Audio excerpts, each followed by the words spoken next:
Iya. Lu kalau tampilin dulu kali, San. Ya, Assalamualaikum warahmatullahi wabarakatuh, teman-teman.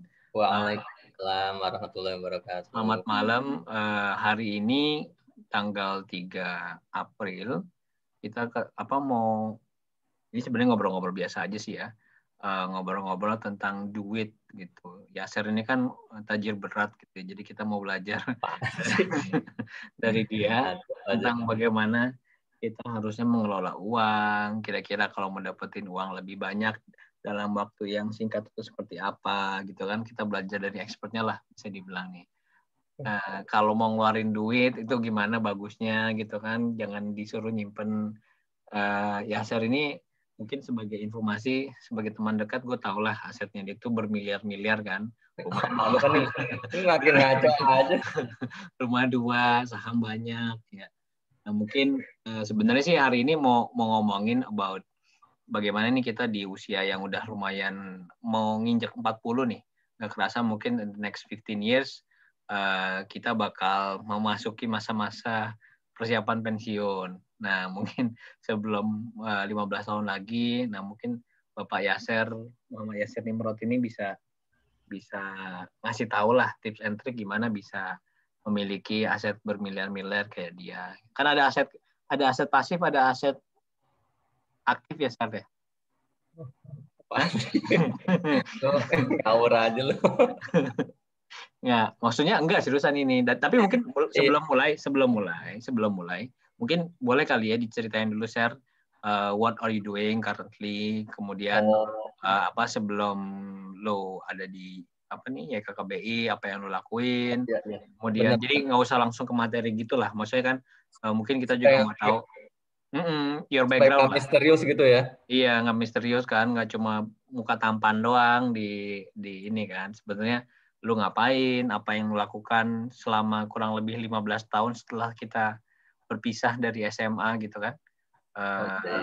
Ya, jadi mungkin cerita itu dulu, itu yang pertama. Yang kedua baru setelah itu mungkin baru bisa masuk ke materi. Dan nanti mungkin sesi ketiga lebih ke Q&A aja sih. Diskusi. Iya. Gitu, Cas. Saya persilakan forum ke Bapak Yaser Nimrod. Makasih, Pak Moderator. Bismillahirrahmanirrahim. Assalamualaikum warahmatullahi wabarakatuh. Selamat malam, teman-teman. Jadi ya, makasih sudah diberi kesempatan mengisi X-Talk 81. Jadi kalau mau cerita ya, singkat aja kan nih. Jadi dulu pas 81. Minimal 10 menit, Sar. Nggak bisa singkat-singkat banget. Iya, sambil nunggu yang lain masuk ya, insya Allah. Iya. Jadi dulu waktu 81, ini flashback aja ya. Jadi gue itu dulu di 1E, yang masih ingat. 1E itu kamikaze ya. 1E, terus 2F, mafia, terakhir IPA 4, Animaniacs. Nah, setelah itu kan kita semua ngelanjutin kuliah ya. Jadi waktu itu gue sempat mau masuk FK sebenarnya, mau jadi dokter, karena dari kecil, kan gue termasuk yang sering ke rumah sakit tuh dari kecil. Jadi ngelihat dokter kayaknya keren banget tuh kan, nolong orang sakit dan sebagainya. Terus pakai apa tuh yang putih itu apa sih istilahnya jubah? Nah itulah. Mungkin ya. Bu Rina Dewi tahu kali. Kayak Bu Rina Dewi lah. Tapi ya suratan nasib ya nggak keterima gitu kan. Akhirnya dapatnya fisika UI. Nah di fisika UI itu cuma setahun juga usianya. Jadi waktu itu orang tua kayaknya maunya gue kuliah di ekonomi UI, jadi ya gue turutin aja kan. PMB lagi dapat gitulah, alhamdulillah. Manajemen, terus ngambilnya peminatan keuangan. Sebenarnya awalnya gue mau ngambil marketing nih terus terang, kayak ini Bu dosen Nisa Gulma. Cuma waktu itu gue inget banget ada yang bilang kalau marketing mah lu belajar otodidak aja gitu. Lo baca-baca, waktu itu zamannya Hermawan Kertajaya lagi meledak lah, lagi populer. Setelah gue baca-baca, iya benar juga ya, marketing kan tinggal baca-baca aja. Waktu itu pendapat gue ya, kalau finance kan, keuangan ya kita tanda kutip harus kuliah gitu kan. Akhirnya ya karena gue mau dapat finance iya, marketingnya tinggal baca-baca gitu maksudnya. Finance-nya peminatan ya gue ambilnya keuangan. Nah terus kan kita lulus tuh, kita lulus kan pada kerja ya. Jadi gue sempat juga kerjanya ya macem-macem lah. Sempat di kampus juga, tapi sebentar sih, setahun lebih gitu kan. Ngajar finance gitu. Terus juga sempat ke Auto 2000 jadi MT-nya. Yang narsum ektok kan banyak juga kan yang hubungannya sama pekerjaan dia ya. Cuma kan emang dari kuliah kan juga waktu itu gue kuliahnya finance gitu kan. Nah, jadi gue cuma mau sharing aja hal-hal yang dulu pernah ya gue baca, gue denger, gue ngobrol sama orang. Dan gue sih berharap ini bisa ada yang teman-teman bawa pulang gitu. Jadi bukan sekedar kita ngobrol, tapi ada yang bisa diterapkan dan bisa membantu. Nah, kalau bener tuh, waduh seneng banget kan. Tapi mungkin Adalah gitu kan sebelum itu manfaat bisa dari ngobrol diceritakan. ini. Tadi B059 Nurmaya itu siapa? By the way, bisa diceritain dong, share sebelum mulai ke materi, mungkin juga impact dari lu tahu keuangan financial itu ke hidup lu tuh apa gitu? Oh, Enggak, dari yang real aja, keuangan yang tadi gue bilang itu nggak apa-apa kali, share enggak. Itu nggak sombong, cuma supaya anak-anak tahu. ya intinya sih yang kan sebenarnya gue dari waktu kuliah kan gue belajar teori-teori gitu ya, textbook keuangan dan sebagainya. Gue akuin sih dulu sih kebanyakan gue emang ngafalin gitu loh ya. Anak kuliah kan kayak uang aja kita kan masih dikasih sama ortu ya waktu itu ya. Mungkin beberapa teman udah nyari uang sendiri ya pas kuliah. Tapi kalau gue terus terang waktu kuliah masih dikasih ortu sih. Jadi pas kuliah ya sekedar teori aja kan gue baca buat ujian dan sebagainya.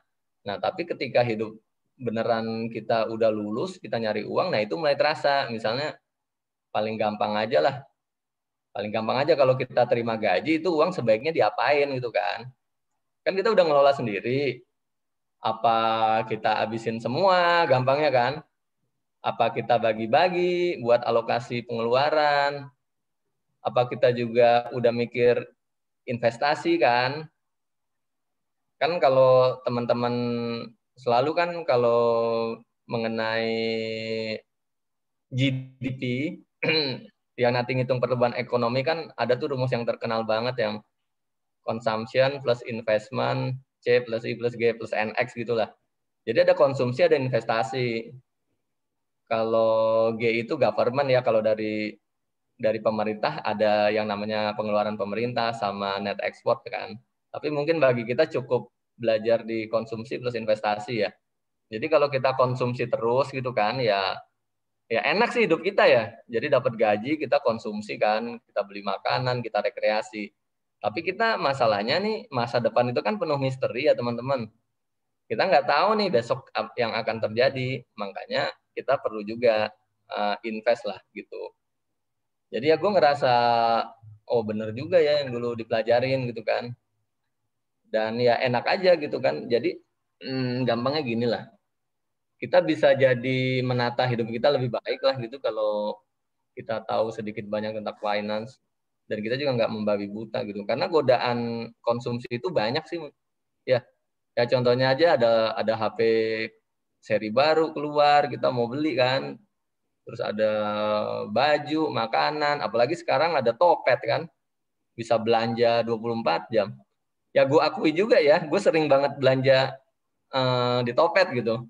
Karena kan kadang tengah malam ngapain akhirnya buka-buka Topet, tapi at least bisa ngontrol lah. Maksudnya kita udah ada pos-posnya gitu. Paling gampang gitu. Dengan tahu finance, kita udah tahu pos-posnya gitu kan. Jadi ya paling gampang nih, ini paling gampang, tapi nggak dibahas sih di materi ini. Paling gampang itu metode bagi keuangan itu yaitu siapin aja pos-posnya. Kalau zaman dulu waktu masih konvensional ya, itu sediain amplop beneran. Jadi begitu dapat duit, ya langsung dimasukin amplop-amplop gitu. Ini untuk apa? Ini untuk misalnya makan, ini buat nabung, ini buat jalan-jalan, langsung masukin amplop-amplop. Tapi kalau sekarang kan itu bentuknya mungkin udah bukan amplop ya, bisa jadi udah bentuk rekening gitu. Jadi teman-teman terima gaji, teman-teman punya 3 rekening misalnya nih ya, langsung dibagi. Itu contohnya lah penerapan finance. Tapi kok itu gue yakin teman-teman udah ngerti lah. Kalau ini sebenarnya yang mau dibahas ya. Sebenarnya teman-teman udah melakukan mungkin ya. Cuma nanti begitu diskusi baru, oh iya ya, udah gue lakuin gitu. Oh istilahnya ini gitu. Jadi kepingan puzzle-nya jadi menyatu lah gitu. Mudah-mudahan. Baik, Gitu. Bapaknya, Chef. Lu mau share sesuatu, Chef? Ini moderator panjang banget lu nungguin ini banyak yang. Udah, makanya lu mau share sesuatu nggak Oh sekarang? iya, Udah, oke oke. udah bisa masuk ke materi. Aduh, Nah, kelihatan ini nggak? udah ada ahli Tio, jadi udah boleh mulai. Tadi Oh belum. iya, kayaknya pernah satu grup sama Tio. Pelatih. Ini sebut dia Mawar dan nggak kelihatan. Tapi mukanya ya. Aki Mawar ya. Iya, Mawar. Oh ya, baik teman-teman. Sebelah ya. Ini ada yang mau di-share. Gimana Tio? Apa Tio yang mau presentasi? Ada. Boleh lah cepetan. Yang bicara dulu. Nah, ya, jadi Bismillahirrahmanirrahim. Nah, ini yang mau di-share. Jadi judulnya Do It ya. Nah, ini disclaimer dulu ya. Intinya gue bukan expert, gue bukan ahli juga, bukan profesor, bahkan dukun ya. Jadi kita di sini sebenarnya sharing. Lu mirip dukun. Ya. The best part. Do It dukun ya, dukun pas. Lu pas dukun kali, Share. Ahli Dukun ya. Ahli nujum. Iya, pokoknya Tunggu, tonton dulu. kita semua satu level lah intinya gitu. Karena gue yakin tiap orang tuh, kan tadi Apung bilang ya usia kita udah lebih dari 35 ya. Lu doang kali, gue sih kagak. Lu aja kali. Lu masih 17. Jadi gue yakin nih, apalagi udah lulus kuliah, udah lama kan, udah kerja, ya udah mengalami lah megang duit segalanya. Punya pengalaman unik, punya pengalaman spesifik itu. Jadi makanya tiap orang itu punya pengalaman spesifik. Jadi gue sebenarnya bukan expert juga gitu. Oke, disclaimer aja. Nah ini gue tuh ya manusia biasa aja. Jadi ini materi ya pernah baca, pernah ngobrol sama orang. Nah nanti kita perlu banyak diskusi nih. Tapi boleh nggak gue minta ya, gue selesaiin materi dulu, nanti baru kita diskusi gitu. Iya. Ya, efektif ya. Siap, Bapak. Nah ini kita kilas balik nih teman-teman. Uang itu apa sih gitu. Jadi ini cerita, ini cuma refresh lah teman-teman udah pasti tahu, udah pernah dengar. Bahkan waktu kita SMA kan udah tahu kan barter itu apa gitu. Barter barang lawan tukar sama barang. Jadi emang awalnya, ini contoh aja nih ada orang namanya Pak Bewok sama Mas Klimis. Nah, jadi Pak Bewok ini dia beternak ayam gitu. Dia beternak ayam. Dia nggak mau di rumah aja, dia maunya kerja. Dia beternak ayam. Nah, sedangkan Mas Klimis ini dia lebih suka main ikan gitu kan. Ya, nelayan lah, kita anggap nelayan. Jadi dia juga nggak mau jadi orang yang males. Dia maunya bekerja, produktif. Nah, poinnya di sini sebenarnya kita tuh harus produktif, teman-teman. Kita tuh harus produktif. Kalau zaman dulu kita nggak kerja, ya kita mati di rumah gitu. Kalau zaman sekarang kan ada duit kan, entah dapat dari mana ya duitnya ya. Tapi zaman dulu sebelum ada duit nggak bisa. Tiap orang itu emang harus kerja, harus produktif, harus menghasilkan. Karena apa? Karena kalau dia menghasilkan, baru dia bisa tuker sama yang lain. Jadi kalau dia nggak punya barang, dia nggak bisa tuker sama yang lain kan. Nah si Pak Bewok ini punyanya ayam nih. Nah si Mas Klimis punyanya ikan.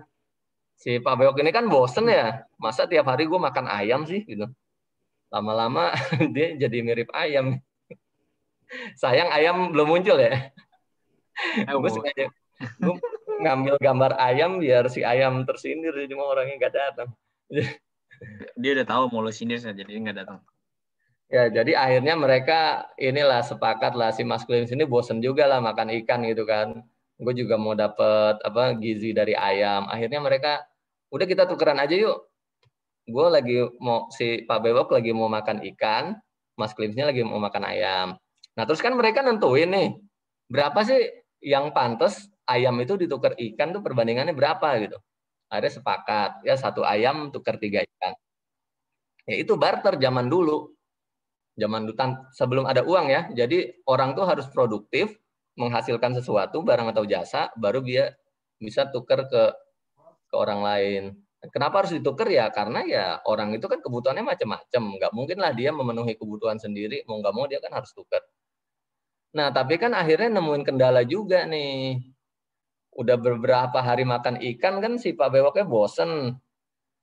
Kan, gue udah bosen makan ikan. Mungkin dia mau makan yang baru kan. Makan apa nih? Misalnya dia mau makan sapi. Nah, Mas Klimisnya nggak tahu Pak Bewoknya udah bosen kan. Dia masih nawarin, ayo nih tuker lagi yuk. Gue ikan masih banyak nih. Pak Bewok, enggak, gue udah nggak mau makan ikan, gue udah bosen. Nah, itu kesulitannya barter, sulit mencari double coincidence of wants. Jadi dua pihak ini sama-sama saling mau gitu loh. Satu mau ayam, satu mau ikan baru jadi. Tapi kalau salah satunya nggak mau, ya nggak jadi gitu. Dan itu sangat sulit gitu kan. Masa harus bawa-bawa ayam ke pindah-pindah kampung kan sambil teriak gitu. Nah, misalnya, ada yang punya sapi mau tuker sama ayam gue nggak? Kan sangat repot. Makanya kan manusia ini kan dianugerahi ya akal ya sama Allah ya. Kita itu salah satu keunggulannya ya kita bisa mikir. Yang bikin kita beda kan sama ciptaan yang lain. Nah, makanya di sini akhirnya mereka cari alat tuker gitu. Nggak praktis nih. Kalau barter harus ada alat perantaranya, apa tuh alat tukar. Akhirnya waktu itu di awal-awal ya ini kalau nggak garam, kerang atau cangkang binatang itu dijadiin kayak alat tukar awal. Nah, jadi akhirnya udah ada alat tukar awalnya ya, 1 ayam ditukar sama 3 kerang lah di sini contohnya. Itu alat tukar awal. Jadi orang udah tahu lah. Orang punya alat tukar gitu. Bisa kerang, bisa garam, cangkang binatang juga bisa. Nah, itu juga alat satuan hitung awal, jadi ada hitungannya. 1 ayam itu nilainya 3 kerang. Gitu. Terkait garam ya, gue pernah nemu ini. Dulu waktu gue pernah naik gunung atau jalan-jalan ya, orang di gunung itu masih mau loh nuker pakai garam. Jadi kan di gunung itu, gue juga baru tahu, di gunung itu mereka kekurangan garam gitu. Jadi kalau kita datang nih, kita bawa garam, ya kita dikasih lah misalnya minta Indomie gitu, serius. Jadi minta Indomie gratis, maksudnya dimasakin, nanti kita kasih dia garam gitu tukernya. Itu di zaman modern loh, ada barter kayak gitu, kaget juga gue. Nah, oke balik lagi, tapi setelah berjalan waktu mulai ada kendala. Oh, si kerang cangkang binatang ini gampang rusak ternyata kan. Awalnya bagus semua kan, mulus, cuma akhirnya ada yang retak dan sebagainya, dan juga nggak tahan lama gitu. Ya nggak tahan lama, paling umurnya berapa bulan aja. Akhirnya orang kan mikir lagi nih, manusia mikir lagi. Nah akhirnya, kita harus cari alat tukar yang tahan lama nih. Akhirnya ke logam mulia akhirnya waktu itu. Emas, perak, bahkan sempat besi ya dijadiin alat tukar. Nah ini contohnya, kalau dulu kan terkenal banget ya dinar dan dirham ya. Dinar itu emas ya. Gimana Ustadz Apung, benar ya dinar emas, dirham perak? Iya. Kalau nggak salah sih. Nggak tahu gue juga, Ces. Iya, pakai logam mulia. Kenapa logam mulia? Karena logam mulia itu sedikit jumlahnya, gitu kan. Iya, jadi emang alat tukar itu salah satunya harus jangan banyak-banyak jumlahnya. Kalau banyak-banyak, ntar orang gampang banget punya alat tukar kan. Misalnya alat tukar apa? Misalnya pasir ya. Tahu-tahu nanti semua orang bawa pasir ke Pak Bewok membeli ayam. Jadi emang dicari alat tukar yang jarang, nggak banyak, akhirnya kan logam mulia. Nah, sampai di sini udah mulai ada perluasan fungsi dari alat tukar itu. Awalnya logam mulia itu cuma dipakai alat tukar kan, alat tukar umum, terus alat satuan hitung. Tapi sekarang berkembang ada satu lagi fungsi, alat penyimpan kekayaan. Karena pada masa itu orang yang punya dinar dirham banyak ya dianggap orang kaya gitu. Selain nggak dia banyak harta yang lain ya. Karena dia dengan dinar dirham itu kan bisa beli, dengan emas perak itu bisa beli barang. Dan itu ukuran kekayaan. Jadi mulai ada perluasan dari fungsi dasarnya uang. Udah mulai penyimpan kekayaan. Dan udah mulai ada orang mulai nimbun kekayaan gitu. Di fase itu. Kalau Kayak pas sekarang, kayak lu. enggak lah. Kalau gua insya Allah secukupnya aja. Kekayaan, Aki, ya. Lanjut. Nah, di sini manusia itu udah mulai, bisa dibilang mulai rakus ya. Udah suka nyimpen kekayaan, gitu, menumpuk-numpuk kekayaan. Nah, karena numpuk, kan pasti merasa insecure gak sih? Coba lo nyimpen emas banyak di rumah lo, dibanding nyimpen kulit kerang banyak. Kan Iya. mulai insecure ya. Hmm. Nah, ini harus ada yang nyimpen, apa nih, tempat penyimpanan nih. Kita nggak bisa nyimpen emas sebanyak ini sendiri. Dan pada waktu itu perekonomian juga makin besar nih putarannya. Kan jumlah manusia bertambah. Tapi lo jangan nanya spesifik tahunnya ya. Gue juga nggak tahu. Jadi ini gue cuma menyarikan yang pernah gue baca, gue ngobrol supaya ya kita nostalgia lah. Kita megang duit tapi kan bagusnya kita dari awal duit itu kenapa sih ada? Oke, jadi harus ada tempat penyimpanan. Dan juga mulai nggak praktis nih mau transaksi besar. Ini kasusnya sama kayak uang receh. Lo mau beli handphone, lo bawa uang receh gitu. Kan repot ya. Nah, zaman dulu juga waktu orang mau beli berapa ratus onta, dia bawa-bawa uang ngerasain insecure gitu kan. Mulai muncul kendala lah dengan logam ini. Nah lalu, nah ini akhirnya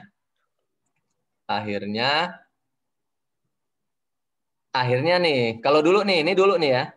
Akhirnya duit itu disimpan ke orang yang emang nyediain tempat penyimpanan. Waktu itu diambil sama pandai logam. Nah, jadi pandai logam ini mereka kan menempa besi, emas, dan perak. Jadi mereka kayak, udah simpen di gua aja lah. Nanti lo dapat tanda bukti gitu. Ya biaya penyimpanan ada lah, tapi kecil tuh, lo simpen di gua aja. Karena yang pandai logam ini juga kan dia emang perlu ya logam-logam ini. Jadi sekalian lah simpan. Nah terus si yang punya uang kan bilang terus apa buktinya gue nyimpen di lo? Ya gue keluarin surat. Lo nyimpen 1.000 emas, 1.000 dinar lah. Kita pakai dinar aja ya. Nah ini bukan berarti di Arab ya. Maksudnya dinar tuh emas. Lo nyimpan 1.000 dinar, ntar lo gue kasih surat bahwa lo nyimpen di gue. Akhirnya orang yang nyimpen dinar di pandai logam itu dapat surat kan. Nah terus dia kan, wah kenapa enggak kalau gue jual beli pakai surat ini aja gitu kan bayarnya. Nanti yang si pedagang yang terima surat ini tinggal mencairkan ke si pandai logam gitu.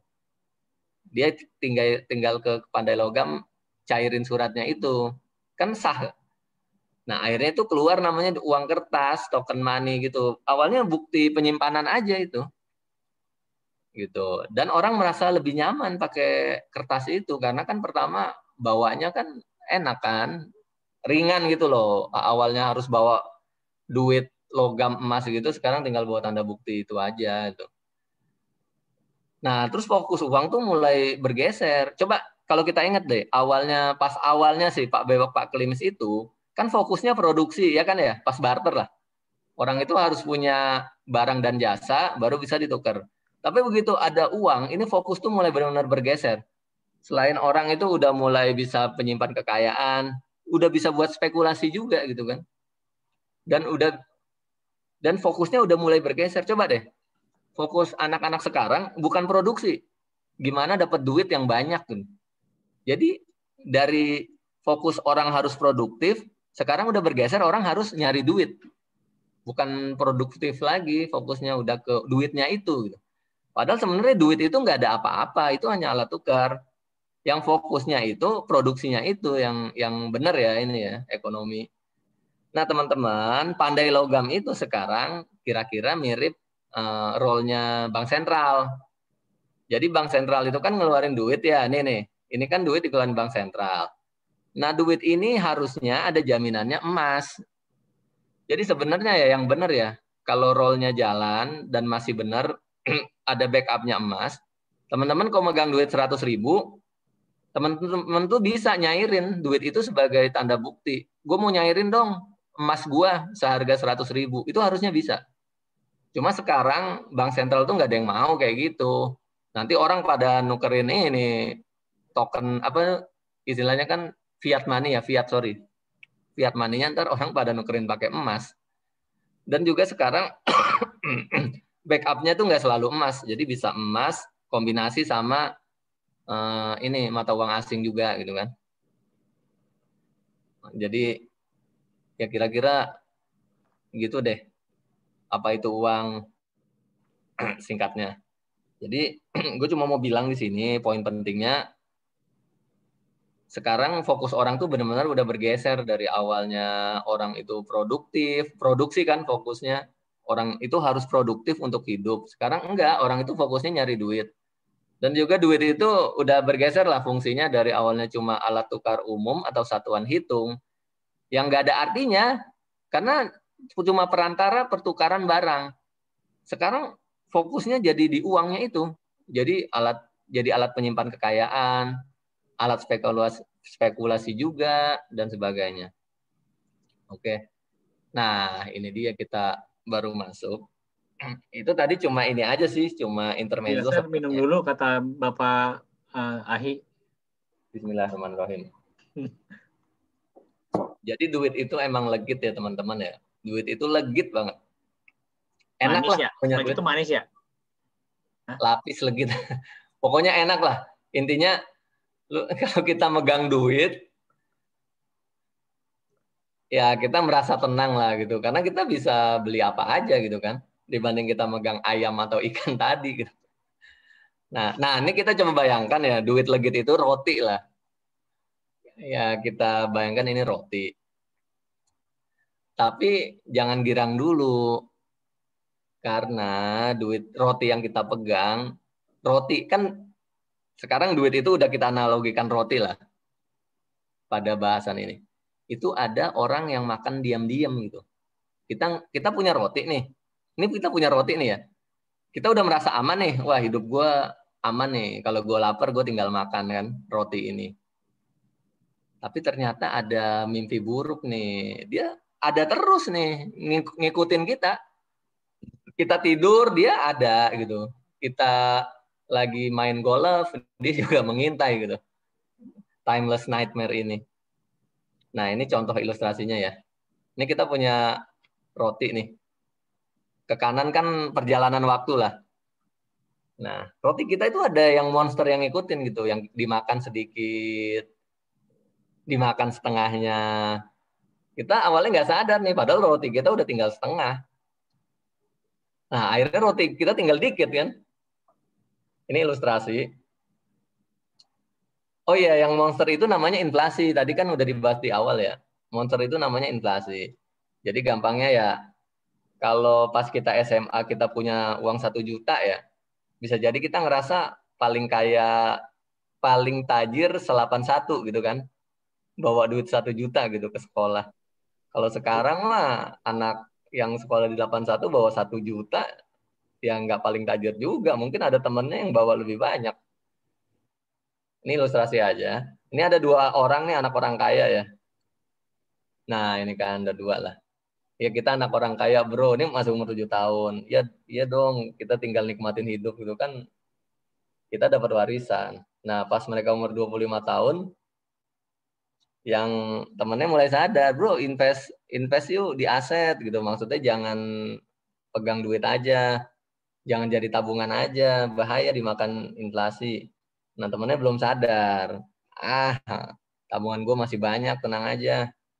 Minggu depan jalan-jalan yuk gitu. Ke London lah, kita ngeliat Big Ben. Nah, pas mereka udah tua, ini udah umur 65 lah. Nah, yang tadi ngajak invest, ngajak jalan. Waduh, time flies ya bro. Yuk ke Uzbekistan yuk, lihat belly dance. Gitu. Dia ngajakin temennya. Nah, temennya bilang harga tiket sama akomodasi mahal lah. Kalau belly dance mah di rumah juga istri gue bisa. Gitu. Ketawa miris. Padahal dia ketawa ya sebenarnya duit dia udah habis dimakan inflasi gitu. Jadi maksudnya ya inflasi itu ada beneran, real gitu. Karena tadi balik lagi, bisa jadi ya kalau kita masih barter, sampai saat ini misalnya kita masih barter nih, inflasi itu bisa jadi nggak ada loh. Bisa jadi tukeran itu masih tetap tadi yang kasus kita ya, 1 ayam ditukar 3 ikan, bisa jadi gitu. Tapi karena ada perantaranya uang, dan uang ini juga fokusnya mulai bergeser ya. Ya bisa inflasi. Jadi uang itu kalau kebanyakan, ya inflasi, harga barang-barang pada naik. Jadi contohnya teman-teman pasti dengar ya kasus Zimbabwe itu terkenal banget tuh, yang presidennya nggak terlalu ngerti ekonomi, dia nyuruh menteri keuangannya cetak duit. Jadi dia pikir, kan gue mau ngebiayain pembangunan nih, ya cetak duit aja kan, tinggal dibayar pakai duit kan. Ya udah dicetaklah duit sebanyak mungkin. Nah ingat, fokusnya kan produksi sebenarnya ekonomi itu. Uang itu sebenarnya cuma perantara. Karena produksinya itu kapasitasnya belum besar lah, tapi dicetak uang banyak, harga barangnya malah jadi naik gitu.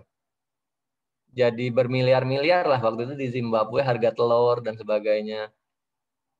Jadi ya gitu, inflasi itu ada teman-teman. Dan itu emang benar ada. Ya kayak inflasi, contohnya inflasi kesehatan ya. Biaya berobat ke dokter tuh makin lama makin naik. Terus juga biaya pendidikan. Nah sekarang ini ringan banget sih. Jadi ya sebutlah kita ini individual investor ya. Jadi duit kita itu kan paling gampang dalam bentuk cash ya teman-teman. Dalam bentuk cash. Nah bisa juga kalau kita iseng, kita masukin deposito gitu. Ya bedanya kalau di deposito, uang kita udah nggak liquid seperti cash. Cash itu kan bisa kapan aja dipakai. Jadi liquid gitu loh, anytime mau dipakai bisa. Tapi kalau deposito udah nggak bisa, karena udah terkunci sesuai tenornya ya. Ada 3 bulan, ada 6 bulan. Nah, bisa lagi kita beliin saham kan. Uang kita alokasikan jadi saham. Kita memiliki perusahaan bisa. Atau obligasi juga bisa. Atau yang suka logam mulia ya, emas antam juga bisa uangnya dibeliin. Properti juga wajib ya. Wajib sih properti. Jadi bagusnya sih di awal punya uang harus udah mulai mikir properti. Ini saran aja. Atau juga ada teman-teman kita yang berbisnis ya. Beberapa teman kita kan nih punya bisnis sendiri nih. Jadi managing partner, jadi CEO dan sebagainya. Nah itu sebenarnya termasuk cara mereka mengalokasikan aset uang itu kan. Jadi yang teman-teman lihat ini biasanya disebutnya kelas aset nih, kas, deposito, saham, obligasi, logam mulia, properti bisnis, atau mungkin ke bawah masih banyak lagi ya yang belum tercatat. Itu biasanya disebut kelas aset dan kumpulan ini portfolio aset biasanya. Nah kalau individual investor itu mereka biasanya pusing. Problemnya di pertama return. Jadi kalau dia kan pegang kas nih, bayangin orang pegang kas pertama. Dia mau jadiin deposito sebagian. Nah, dia pasti returnnya berapa ya deposito gitu. Ya gampangnya yang masih konvensional ya bunganya berapa persen gitu setahun, 4%, 5%. Kalau yang suka syariah, setara berapa persen gitu kan biasanya kan. Karena syariah itu kan sebenarnya bagi hasil ya. Dan akad-akadnya banyak. Tapi biasanya biar gampang bank disetarakan ke berapa persen. Gitu. Terus saham berapa, logam mulia berapa. Nah biasanya pertama problemnya mengenai return gitu. Karena aset itu ya, nanti kita ntar melangkah ke slide selanjutnya aja. Aset itu emang kan investasi nih, kita dari kas kita investasiin. Itu ya emang harusnya ada returnnya sih. Dalam bentuk capital gain atau cash stream lain. Nanti kita bahas. Kedua liquidity. Liquidity ini hubungannya sama seberapa cepat aset itu bisa kita cairkan. Gitu. Kalau dibilang paling liquid ya aset itu kas. Uang cash itu yang di dompet, yang di tabungan itu paling liquid. Anytime bisa dipakai. Tapi aset ada juga yang nggak liquid. Contohnya properti ya. Teman-teman misalnya punya rumah, apartemen. Kan kalau mau jual, mau dipakai kan nggak serta-merta langsung cair. Harus dijual dulu. Waktunya juga bisa berapa bulan. Ya itu nggak liquid. Ya tahu logam mulia juga, emas kan nggak terlalu liquid juga. Kalau hari Minggu mau nyairin emas kan juga belum tentu bisa kan. Pegadaiannya tutup dan sebagainya. Lalu juga problemnya ada di diversifikasi biasanya. Nah, diversifikasi ini menarik. Ini salah satu fokus kita malam ini ya. Menarik dan nggak susah gitu diterapkan. Diversifikasi itu intinya masalah penyebaran aset di kelas aset ini. Jadi ada cerita bagus banget ilustrasi. Jadi kan dalam setahun bisnis musim di Indonesia kan ada 2, musim hujan sama musim panas lah dibaginya ya. 6 bulan musim hujan, 6 bulan musim panas. Nah kalau pas musim hujan jualan es itu kan nggak laku ya. Es itu larisnya di musim panas. Nah sebaliknya kalau di musim panas jualan, contohnya apa sih minuman yang panas? Ya kita bilang soto lah, soto panas. Kalau jualan soto, apaan kasih contoh dong yang minuman yang panas? Panas aja, panas. Kopi, bro. Oh, kopi panas gitu ya? Nah, ya, kopi panas sama es. Kalau orang yang pintar mendiversifikasi, dia punya modal, dia diversifikasi modalnya. Jadi setengah buat bisnis es, setengah buat bisnis kopi panas. Dengan gitu sepanjang tahun dia dapat uang itu terus merata gitu. Jadi pas musim hujan dia dapat duit dari jualan kopi panas, pas musim kemarau dia dapat duit dari jualan es. Sepanjang tahun dia memastikan dia dapat duit lah, bisnisnya menghasilkan. Tapi kalau orang yang nggak diversifikasi, ya dia ngerasa, gue ahlinya jualan es, jadi jualan es aja. Pas musim panas dia girang kan modalnya semua buat jualan es nih. Wah, gue dapat duit banyak. Nah, begitu musim hujan dia bingung kan orang jarang yang beli es. Dia mulai kelimpungan tuh, nggak ada arus kas lagi.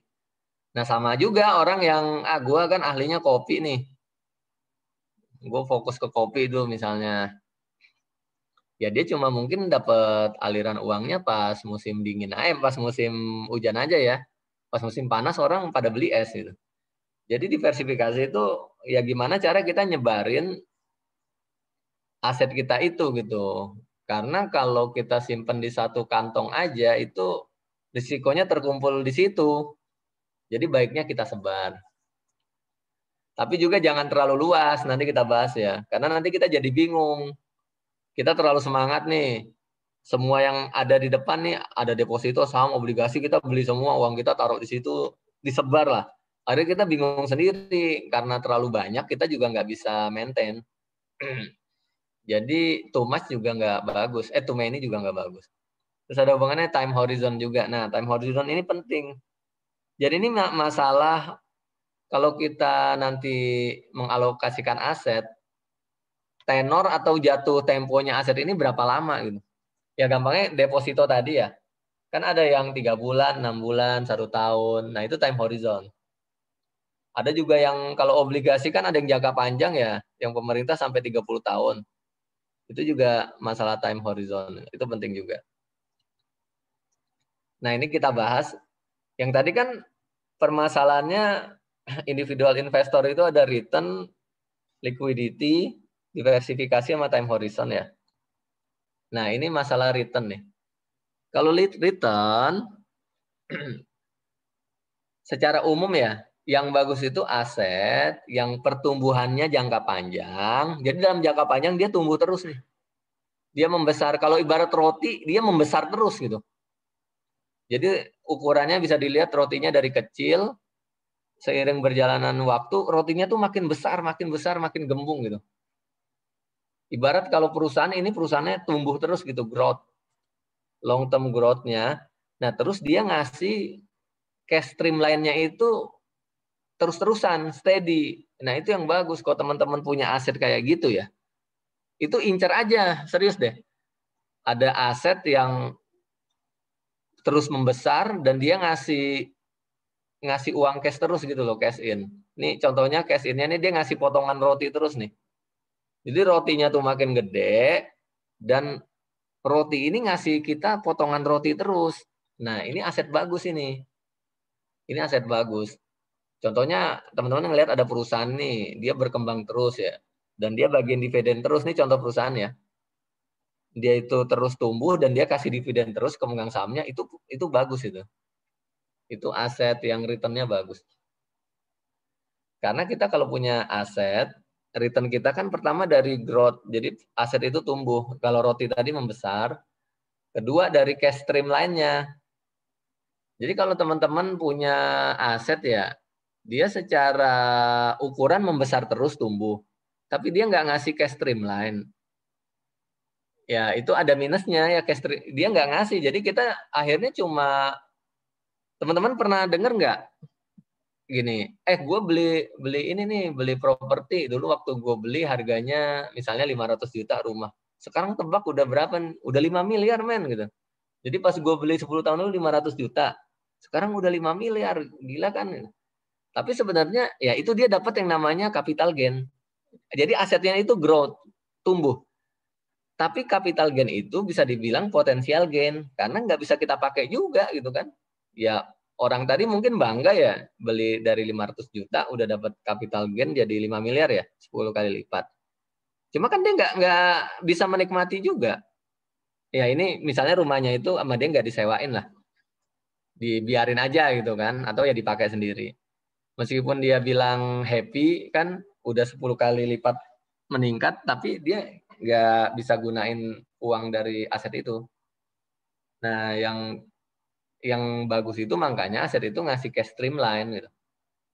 Jadi ini contohnya ya, bagi hasil, dividen, sewa, bunga, itu tuh cash streamline semua. Ngasih kita uang cash. Karena return itu dihitungnya ya pertumbuhan growth aset kita sama cash streamline-nya yang dikasih aset itu. Jadi makanya dibanding sebenarnya ya kalau mau dibilang, misalnya kita punya rumah nih, kita misalnya kaya lah, kita udah bingung uang kita dibeliin apa lagi. Terus ada orang jual rumah nih, kita beli kan rumah. Tapi rumah itu sebenarnya juga disewain juga susah gitu kan. Nah terus ada satu pilihan lagi, beli apartemen. Nah apartemen itu gampang banget disewain. Nah kalau capital gain-nya mirip-mirip, lebih baik pilih yang apartemen yang gampang disewain. Karena dia ngasih cash streamline ke kita. Dia rutin gitu kan, ada yang nyewa ngasih duit, itu lebih bagus.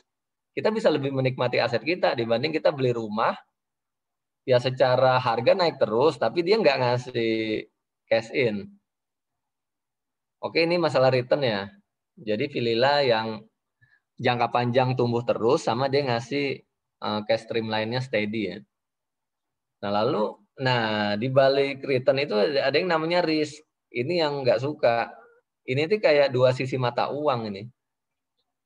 Ya dibilangnya alter ego of return lah. Jadi kalau roti tadi, dia itu bukan nambah membesar, dia malah menyusut gitu. Risk itu. Growth-nya negatif dari awal. Ya misalnya kita beli apa ya, contohnya ya, kita beli motor gitu kan. Beli motor. Tapi kita kolektor doang. Kolektor, dan motor ini bukan motor yang antik, motor biasa. Kan makin lama kan makin ini kan, nilainya malah makin turun kan. Nilainya malah makin turun. Negatif growth. Nah dia juga nggak kita sewain, jadi dia nggak ngasih cash streamline. Malah dia nyedot duit kita karena harus kita servis. Nah kalau ketemu aset model gini, sebaiknya kalaupun harus punya, jangan banyak-banyak. Jadi contohnya motor tadi ya, atau kendaraan lah. Ya kalau kita nggak kuat, dia juga harganya jatuh terus, dan juga kita harus servis, ya jangan banyak-banyak punya, itu seperlunya aja. Karena ini benar-benar ini akan jadi beban akhirnya. Atau contohnya nih ya, contohnya orang yang punya banyak rumah. Banyak rumah kalau akhirnya jadi beban, kita harus ngeluarin biaya perawatan, itu nggak bagus juga efeknya. Jadi punya rumah 10, yang ditinggalin cuma 1 sebenarnya. Yang 9 akhirnya ya begitu aja, kita harus ngeluarin biaya perawatan, tapi nggak kita sewain juga. Ya itu agak memberatkan, meski kita bangga nih misalnya, oh kan harganya naik terus, ya iya, cuma uang kita akan tersedot juga kan, harus merawat rumah itu. Jadi kalau ketemu cash model ini, aset yang growth-nya negatif, cash streamline-nya bahkan negatif, atau nggak ngasih cash streamline, ini worse ini. Sebaiknya di-maintain, kalaupun harus punya jangan banyak-banyak. Nah ini masalah liquidity. Jadi udah dijelaskan. Aset itu paling bagus ya, likuiditasnya itu bisa kapan aja dicairin. Jadi kalau contoh roti, the best itu kita mau ngambil roti itu bulat-bulat kita ambil bisa, anytime ya. Mau kita ambil cuma setengahnya bisa, mau kita ambil cuma berapa iris bisa, itu rotinya the best itu. Jadi kapanpun anytime. Tapi kalau ketemu roti yang kita ngambil setengah nggak boleh, nggak bisa. Ngambil semuanya juga apalagi. Cuma minta berapa potong juga nggak bisa. Terus kapan bisa diambil? Nggak ada prediksinya Pak gitu misalnya. Ini emang susah, barangnya dijual juga susah. Nah itu mendingan jangan punya lah aset kayak gitu. Karena nggak bisa dilikuidasi juga. Tuh, kecuali ya teman-teman, ya contohnya ya mudah-mudahan sih jangan punya sih. Jadi pernah teman saya ya, dia pernah beli rumah di daerah mana gitu. Nah dia tuh mau jual susah banget gitu. Jadi awalnya buat investasi, tapi dia mau jual tuh susah banget. Akhirnya dia perlu uang kan, nggak laku-laku. Ya itu seperti roti ini, dia punya roti tapi nggak bisa dia likuidasi gitu. Nah itu susah. Dan lagian juga kalau dia sewain, waktu itu cerita ya, letaknya itu nggak strategis juga. Dia harus dandanin dulu, renovasi, baru, nah kalau udah renovasi kemungkinan ada yang nyewa. Jadi dia emang terjebak gitu, uangnya itu terjebak di cash, di aset yang nggak liquid. Ya mudah-mudahan insya Allah kita nggak terjebak ya, uang kita di aset seperti itu. Nah ini nih, ini yang kita akan fokus ke diversifikasi. Karena ini mudah ini nih yang sederhana lah konsepnya. Jadi roti tadi, uang kita, kan kita mau tempatin di keranjang ya. Ini contohnya keranjangnya namanya cash. Jadi roti ini mau kita masukin keranjang namanya cash. Terus kita cuma punya satu keranjang. Itu bahaya teman-teman. Jadi kita punya uang ya, 100 miliar misalnya kan, baru dapat jackpot undian. Dijadiin cash aja di tabungan. Ya itu boleh aja, tapi bahaya. Boleh aja maksudnya gini, kalau dari sisi likuiditas kan liquid ya. Itu 100 miliar kapanpun bisa ditarik. Malam ini mau beli mobil listrik juga bisa gitu kan. Tapi bahaya, kenapa? Karena dia cuma dimasukin ke dalam satu basket. Kalau nanti basket itu dibawa lari maling kan hilang semua kan. Misalnya banknya dibobol terus nggak ada yang mau tanggung jawab, contohnya kan. Atau kalau di rumah dimasukin keranjang itu duit 100 miliar, tahu-tahu ada maling, hilang semuanya. Makanya kalau diversifikasi ini ada quote yang ya ini udah umum banget, don't put your all bread in one basket. Bread atau egg sama aja. Jangan dimasukin ke satu basket. Baiknya teman-teman cari beberapa basket. Contohnya nih dapat 100 miliar. Oh basket pertama cash, sebagian gue jadiin deposito, sebagian lagi buat properti. Jadi gue nyimpen di 3 basket. Kalau ada maling masuk bawa cash gue, misalnya ditaruh di rumah, ya masih ada 2 basket lagi kan, deposito properti. Gitu. Kalau properti gue gempa bumi, ada 2 basket lagi. Gitu. Nah gimana kalau 3 basketnya ini hilang? Ya itu udah wallahu alam ya. Tapi itu kecil kemungkinannya gitu. Jadi orang udah nyebar uangnya 3-3-nya, ya propertinya gempa bumi, deposito banknya kolaps, gitu kan. Terus cash-nya di rumah dibawa maling ya bisa aja, cuma kemungkinannya kecil. Kemungkinannya kecil, insya Allah. Nah ada juga ini yang lebih semangat lagi nih. Kalau gua mah basket 3 nggak cukup. Gua 7 basket lah minimal. Jadi ada 100 miliar itu ada yang dia masukin basket cash, ada deposito, ada properti, dia saham juga punya, obligasi iya, dia juga punya bisnis kopi misalnya ya, dia juga beli emas. Nah itu nggak apa-apa, tapi petunjuknya kayak gini. Makin banyak basket, itu akan makin mecah konsentrasi gitu. Jadi makin teman-teman makin maintain-nya, mantaunya itu susah. Kalau sanggup dengan 7 basket ya oke, tapi kalau ngerasa susah ya jangan gitu. Kan kita ini ngomongnya individual investor ya. Jadi ini kita doang nih yang mantau, nggak melibatkan orang lain karena individual investor. Beda lagi kalau udah institusional. Itu kan udah pakai sistem dia kan dan ada pegawai. Itu nggak apa-apa punya 100 basket juga. Ini kita individual aja. Sebaiknya tipsnya ya tentukan jumlah basket yang teman-teman yakin masih bisa mantau gitu. Kalau 3 ya 3 aja gitu.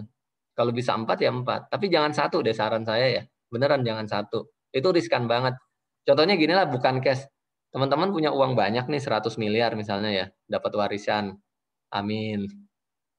Terus dibeliin properti semua gitu kan. Ada istana dijual 999 miliar. Ya udah dibeliin aja gitu. Jadi teman-teman punya properti seharga 99 miliar, cashnya cuma 1 miliar, itu bahaya gitu. Karena weight-nya propertinya itu udah gede banget gitu. Kalau properti itu tahu-tahu harganya anjlok kan bisa. Dibangun sama PLN apa tuh? Yang di depan rumah suka ada kotak listrik ya. Yang itu kan langsung turun harga properti kan. Atau dilaluin sutet itu langsung turun. Jadi baiknya ya ya lebih dari 1 basket lah. Nah, time horizon ini juga penting. Time horizon ini jadi kita juga kalau nempatin basket, kita harus lihat juga tenornya, jatuh waktunya aset itu. Paling gampang contohnya deposito lah. Deposito itu kan kita tahu tenornya 3, 6, setahun. Jangan sampai kita ngunci aset kita ada kebutuhan, aset itu nggak bisa cair gitu. Itu istilahnya liquidity mismatch. Jadi sebenarnya kita punya duit, cuma pas duit itu diperlukan, mau bayar uang sekolah anak ya misalnya. Misalnya contoh. Nggak bisa dicairin asetnya, karena kita milih time horizonnya yang panjang gitu. Kita beli obligasi yang tenornya 10 tahun banyak. Ya akhirnya kan terpaksa kita jual obligasinya kan. Biasanya kalau udah dijual di market lagi jelek, harganya murah gitu. Jadi aset kita cair tapi uang kita tinggal sedikit gitu. Jadi ini juga harus pintar liquidity mismatch. Ngitung-ngitung jatuh waktunya. Ya kalau teman-teman udah tahu kan, kalau individual investor kan harusnya udah ngerti ya. Pengeluaran dia sebulan berapa banyak. Terus juga di bulan-bulan apa dia harus ngeluarin duit banyak. Misalnya contoh sekarang nih Idul Fitri, kan udah tahu bulan Ramadan nih akan pengeluaran akan nambah ya, beli baju segala macam kan buat keluarga, ada bayar zakat juga. Nah, harusnya udah direncanakan ngunci aset itu pas jatuh waktunya deket-deket apa tuh? Pas bulan puasa gitu loh, maksudnya gitu. Kalau enggak kena liquidity mismatch dan ini sering loh liquidity mismatch ini. Sebenarnya dia bukan orang yang nggak punya, dia cuma salah aja ngitung jatuh waktu aset-asetnya. Nah, ini ada cerita tentang diversifikasi. Jadi fokusnya malam ini kita individual investor ke diversifikasi karena ini sederhana lah konsepnya. Jadi ternyata zaman dulu konsep diversifikasi ini udah dilakukan. Jadi pas di dalam kitab Talmud ya, Talmud ini zaman Babylon lah, zaman dulu lah. Mungkin zaman-zaman Nabi Ibrahim gitulah. Nabi Ibrahim, Nabi Musa, itu sekitar itulah. Jadi itu disebutkan orang itu sebaiknya hartanya itu dibagi 3. Sepertiga itu uang kas. Zaman dulu kan gold, kas itu kan emas ya. Karena mata uangnya emas. Sepertiganya uang kas. Sepertiganya barang dagangan atau bisnis. Karena zaman dulu juga orang tuh ya dagang gitu. Salah satu profesinya kalau mau milih, kalau nggak bercocok tanam ya dagang. Sepertiganya bisnis, sepertiganya land. Jadi sederhana banget teorinya kan. Dan nggak usah pusing, maksudnya dibagi rata aja sepertiga, nggak usah misalnya ngitung-ngitung tanahnya 2/3 deh, nggak perlu, pokoknya diseimbangin aja gitu. Ini menurut gue sih ini konsep yang sederhana banget loh, serius. Dan kita juga nggak usah terlalu pusing gitu. Nah dari zaman dulu tuh udah mengajarkan tentang diversifikasi. Nah ini juga ada kisah terkenal banget nih. Nanti di googling aja ya, baca kisah lengkapnya tentang kisah kebun kurma. Jadi ada 2 orang sahabat, dua-duanya punya kebun kurma. Nah, ada salah satunya itu kebun kurmanya itu subur terus lah gitu sepanjang tahun. Padahal kan hujan itu nggak turun sepanjang tahun ya. Tapi ini kebun kurma teman yang orang ini selalu subur. Temennya bingung nih yang punya kebun kurma satu lagi. Kok bisa ya kebun kurma temanku itu subur banget? Padahal ini kebun dua-duanya letaknya nggak berjauhan. Jadi masih dalam satu area lah. Kalau di 81, satu di Komplek Kodam, satu lagi di Lampiri lah gitu kan. Kira-kira gitulah, masih satu area. Kan harusnya kena hujannya kan nggak jauh beda. Nah, orang yang kebunnya kurang beruntung ini, yang nggak selalu subur, akhirnya dia mau nyelidikin nih. Dia mau merhatiin ada apaan sih di kebun kurma teman saya itu. Ya udah dia pantengin aja kan. Nah, terus dia ngelihat awan itu, tahu-tahu ada awan bergerak ke kebun orang ini temennya, terus nurunin hujan gitu. Padahal itu lagi musim kering. Kan dia bingung, kok awan bisa gerak sendiri gitu. Malah ke kebun gua enggak. Terus kan dia penasaran, terus dia ngobrol sama temennya itu yang kebunnya subur ya. Gimana sih rahasianya gitu, kok kebun kamu subur terus? Nah temen itu cerita gini, jadi kalau saya panen kurma, ini saya dapat hasilnya nih. Hasil ininya ya laba bersih lah. Laba bersih udah dikurangin biaya-biaya pekerja kan kok panen itu kan ada biaya pekerja, terus ada biaya pupuk udah dikeluarin. Jadi saya bagi 3. Sepertiganya buat nafkah keluarga saya, sepertiganya saya sedekahin, sepertiganya buat pengembangan kebun kurma ini. Jadi praktis aja gitu. Sepertiga buat keluarga, sepertiga dia sedekahin, sepertiga ya diinvestasikan lagi ke kebun kurma itu. Jadi ini kita diminta untuk berinvestasi kalau dari cerita ini ya. Jadi jangan girang udah punya kebun kurma dibiarin aja, harus ditambah lagi, diinvestasiin lagi. Tapi jangan lupa juga untuk nafkah keluarga sama sedekah gitu loh. Yes, Chef. Sorry. Sekarang mau ingetnya udah jam 9. Oh ya oke. Sebentar lagi ya. Ini dicepetin aja. Nah, terus kalau modernnya masalah risk return ini sebenarnya ada juga gitu. Dan ini terkenal banget. Nanti teman-teman bisa baca-baca lah. Kata kuncinya Markowitz lah, modern portfolio teori. Jadi pertama asumsinya individual investor tuh risk averse. Jadi kita ini takut sama risk gitu. Ibaratnya gini, kita dikasih 2 pilihan nih. Ini ada 2 apartemen. Satu sewanya bulanan dibayar, 1 tahunan. Nah kita itu cenderung milih yang sewanya dibayar bulanan. Karena apa? Kalau dibayar tahunan ada risiko di situ. Tahu-tahu udah dibayar cuma sekali, dia nggak bayar, kabur gitu. Nah itu investor itu cenderung risk averse, takut sama risiko. Jadi gampangnya intinya kalau di teori ini investor itu perlu ngitung risk sama return baru dia menghasilkan kombinasi gitulah, kombinasi alokasi yang tepat. Jadi bedanya kalau yang teori-teori lama itu dibagi rata aja ya, seimbang aja. Kalau ini dihitung. Jadi yang return-nya lebih banyak, lebih besar gitu bobotnya. Kira-kira gitu. Kalau yang return-nya lebih dikit, ya lebih sedikit bobotnya. Tapi poinnya di sini nih. Ini cepat aja ya. Ternyata setelah dibandingin banyak riset, ternyata kalau seorang investor misalnya Mas Apung nih. Mas Apung ini ngitung pakai modern portfolio teori lah. 100 miliar itu dia klasifikasi 10 aset. Terus dia lihat return-nya yang paling banyak mana, risikonya. Nah, terus dia ketemu bobot nih. Oh, ternyata di emas gue harus 50% bobotnya. Di deposito gue 20%. Dibanding ada orang ya yang ngasal doang. Jadi orang itu 100 miliar itu dia pukul rata aja. 10 kelas aset dia bagi rata aja. Maksudnya 100 miliar bagi 10 ya. 10 miliarnya itu dia masukin deposito, 10 miliar lain yang di tanah, 10 miliarnya di emas. Ternyata return-nya nggak berbeda signifikan gitu. Return-nya bukan sama ya, nggak berbeda signifikan. Jadi bisa aja yang ngitung pakai teori modern portfolio itu return-nya lebih untung, tapi cuma 1 miliar gitu loh. Nggak beda signifikan. Nah, jadi kan pertanyaan selanjutnya, ngapain sih kita? Jadi yang pertama, kita harus tahu dulu portfolio kita itu apa aja. Gitu. Jadi ini contohnya aja ya. Saat ini kita punya portfolio nih, kita identifikasi. Nanti teman-teman bisa sendiri lah ya. Ada 7 kelas aset, ini kebenaran saya cuma pakai 7 kelas aset. Nah, kita punya cash misalnya 100 juta, deposito 300 juta. Yang lain kita nggak punya nih. Saham nggak punya, obligasi nggak ada, logam mulia juga nggak, properti ngapain lah. Gue nggak perlu gitu. Gue kan pengembara, ceritanya gitu. Bisnis juga nggak ada. Nah, kita lihat kan, ternyata total kita punya 400 juta.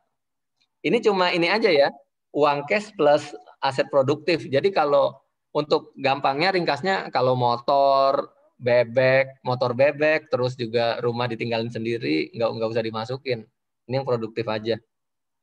Nah, ternyata dia 25% di cash, depositonya 75%. Nah, ini nggak imbang ini nggak imbang gitu kan. Jadi dia sebenarnya udah tahu secara diversifikasi aku nggak imbang lagi. Nah, dia jadi harus ngapain nih selanjutnya ya? Dia udah tahu portfolionya, dia harus tahu strategi selanjutnya. Gue harus ngapain? Apa gue harus diversifikasi atau ngitung return risk-nya, liquidity, time horizon. Tapi fokusnya kalau dasar ke diversifikasi aja lah.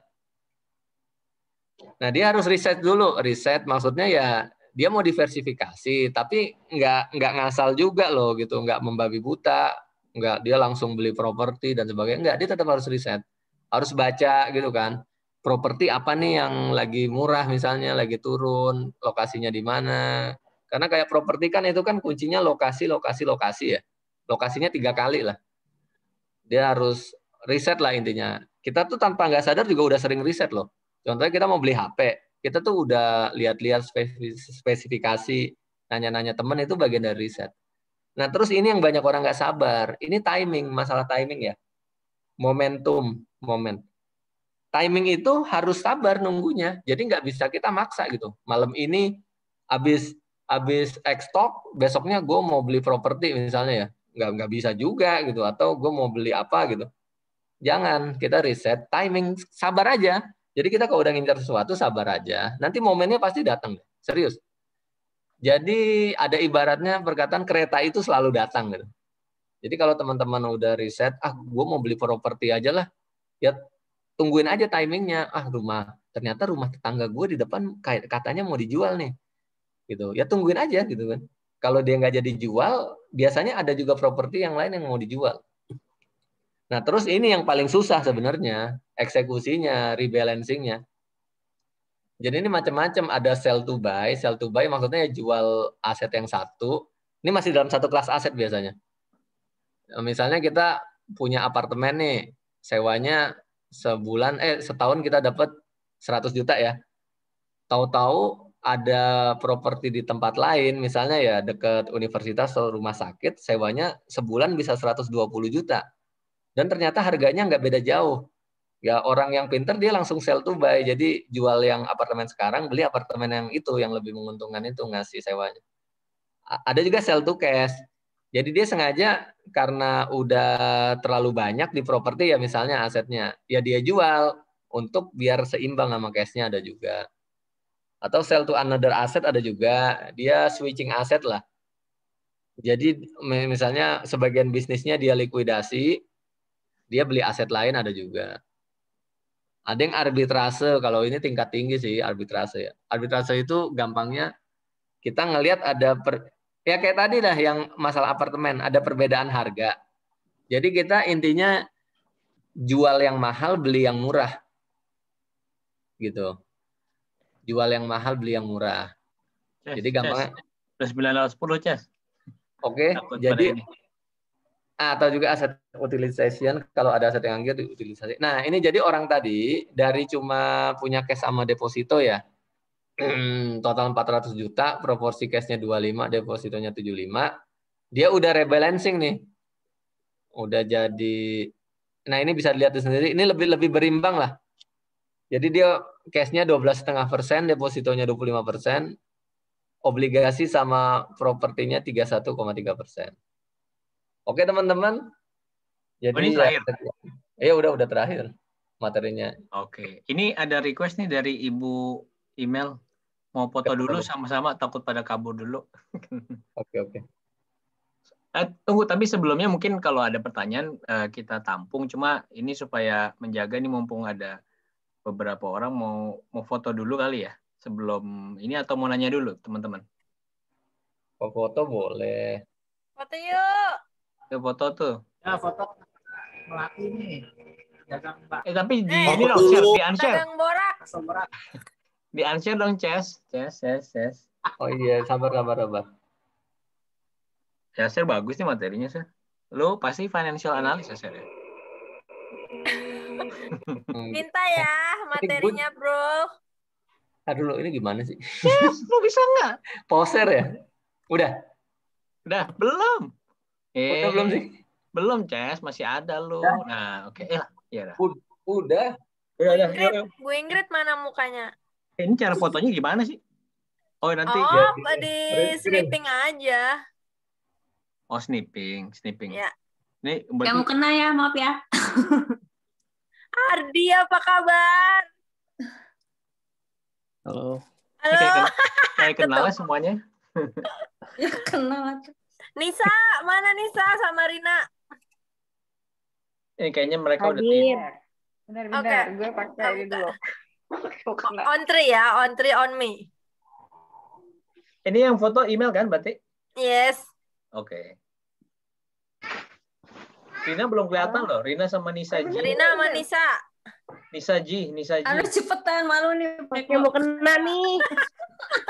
Kelamaan. Ada kucing. Ayo, Ser. Oke. Halo. Oke, Nisa lagi nggak bisa ya? Oke ya, good. Hitung ya, 1, 2, 3. Gaya ganteng dong, Ces. Oke. Udah belum sih? Enggak, belum sih. Udah. Mau lagi? Udah. Mau lagi nggak? Satu aja lah. Oh, ada Nisa. Satu aja.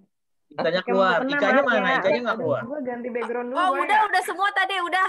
Udah. Cukup. Oh ya udah. Thank you. Awesome. Ada pertanyaan nggak, teman-teman? Ya. Teman-teman kalau yang mau sharing silakan. Nih mungkin Rina mau nanya mau bikin rumah sakit di mana kali? Nggak. Jadi kayaknya Ika dari tadi nanya mulu deh. Atau Kalau jadi kalau Ika gue lihat nanyain. sih sebenarnya ada beberapa pertanyaan nih dari Marno ya. Bentar ya. Oh iya, Marno tadi keluar ya? Iya Marno. Oh ini nanya, ada yang Tapi nanya. dia ninggalin. Ika tuh nanya better invest di apartemen atau rumah, Ser? Hah? Kalau nggak pinter nyimpen duit, solusinya apa? Kalau nggak pinter nyimpen duit ya. Kalau ini kayaknya lebih ke orangnya gitu. Tapi ini tips aja ya, tips.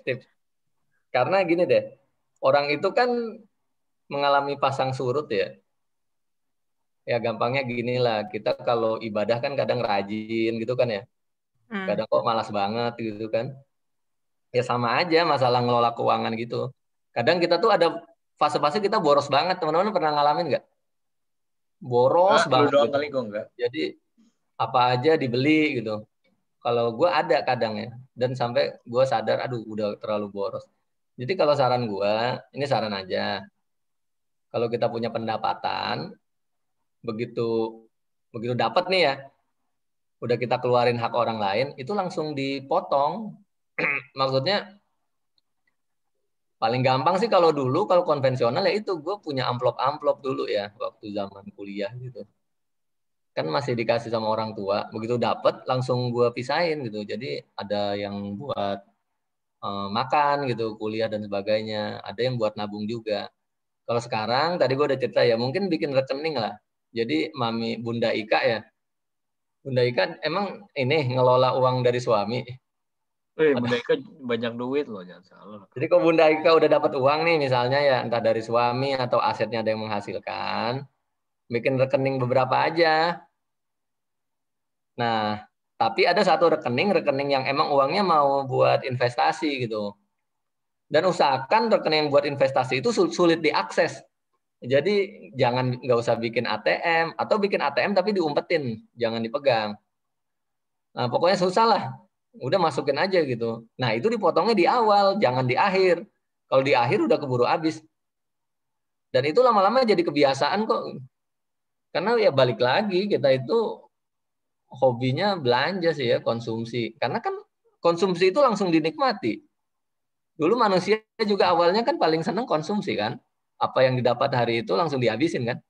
Tapi karena mulai belajar ya kira-kira gitulah. Ini oke. Nanti dari Bu Daika gimana? Ada lagi yang mau ditanyakan? Apakah jelas jawaban dari Bapak Yaser? Atau ngobrol sama suami Bunda Ika, kira-kira strateginya maunya gimana gitu. Itu tuh lagi dibahas sama kita berdua gitu ya. Maksudnya kita tuh berdua sadar banget kalau uang di rekening itu pasti banyak banget godaannya. Entah mau jalan-jalan, entah mau belanja apa gitu kan ya.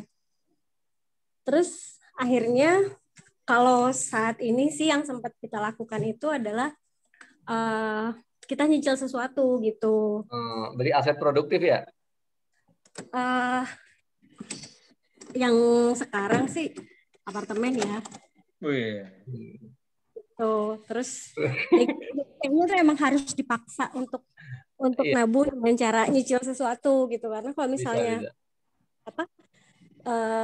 niatin nabung deh gitu ya, targetnya sekian dalam waktu sekian gitu, itu kayaknya challenging banget. Itu strategi yang bagus sih, properti ya. Properti itu bagus, lama-lama nggak terasa tahu-tahu udah lunas. Mungkin awalnya kita ngerasa sayang ya. Tapi benar kalau properti ya, properti itu tahu-tahu ntar waktu lewat udah ini loh. Udah untung gue dulu ini gitu, misalnya yang nyicil atau yang beli.